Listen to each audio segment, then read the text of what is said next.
Hi historians, welcome to Mr. Stewart's revision channel. Today I'm going to attempt to teach you about what the Big Three wanted from the Paris Peace Conference in 5 minutes. Yes, 5 minutes. We'll get started right after this.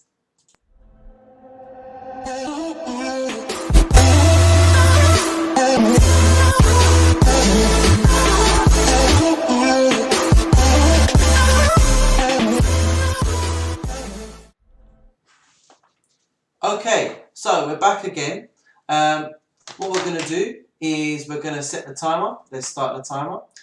Once the timer starts, I am going to basically take you through the aims of the Big Three, Britain, France and Italy in 5 minutes. So altogether, this video should hopefully be 7 minutes because I'm talking a lot. I like to talk a lot. You know I like to talk a lot. Let's get it started.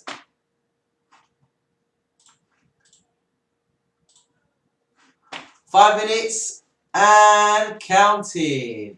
Okay, so the first person that we're going to talk about is Sir David Lloyd George. David Lloyd George. Alright, so first of all, David Lloyd George, his background, he was a poor Welsh boy made good. Okay, and he was a brilliant lawyer, and he was also a clever talker. He was known for for being a little bit sneaky at times. He had a good relationship with the public.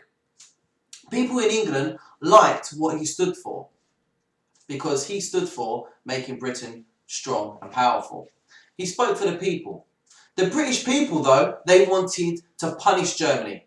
They wanted a treaty that punished Germany. So he had to meet what it is that they wanted. So what were his main priorities at the Paris Peace Conference? Well, first of all, the timer keeps on stopping. First of all, peace and trade. He wanted peace in Europe that would last as long as possible. He wanted a peace in Europe to be able to make Britain grow again and rebuild. Basically, he wanted a treaty that allowed Britain to trade again, in particular with Germany. He wanted to rebuild the trading relationships with Germany. Also, if he could, he would take some German colonies to expand the British Empire even further, to further its strength in the world. And lastly, he wanted to keep the British public very happy. So doing this, he would need to punish Germany. Otherwise, the British public would not be voting for him again. Alright, so let's take it to our second person. Our second person is Georges Clemenceau.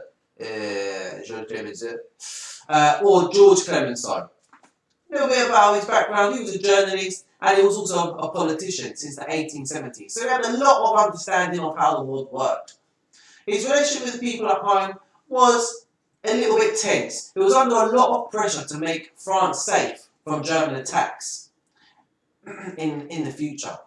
For most of the French people, this meant that they wanted Germany to be crippled, to be destroyed, like they felt that they were destroyed during World War I. So what were his priorities? His priorities were very simple. Future security from German attack.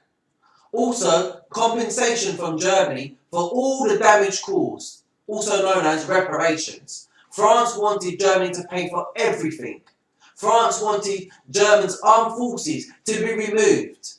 And they also wanted any land given back to them. They also wanted the Rhineland to be made into a separate new country so that there would be a buffer zone between them and Germany. And in doing so, they hoped that this would create a France safe from future German attacks. Okay, so who's our third person? Our third person is Mr. Woodrow Wilson. Woodrow Wilson. Oh, don't know what's happening with the timer. Let's get it going again. Woodrow Wilson. So, Woodrow Wilson. He was the American president. Okay?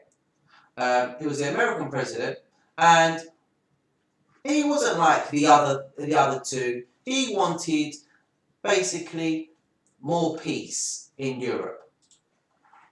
He wanted more peace in Europe. Okay?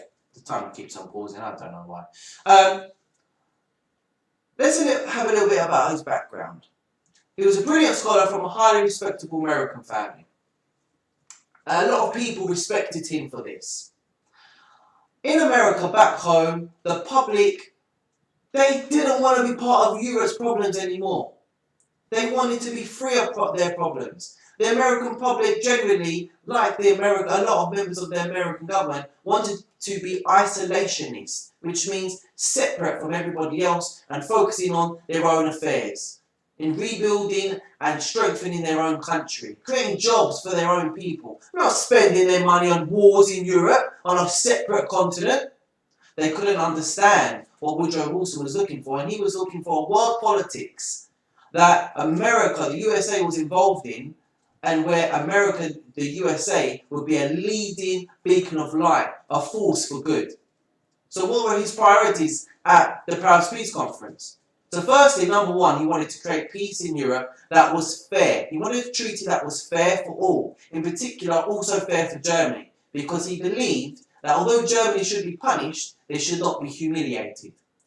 He set out his aims in something known as the 14 points, which included two main points. Self-determination, which means a country should have a say on what happens to themselves rather than being dictated to by a more powerful country.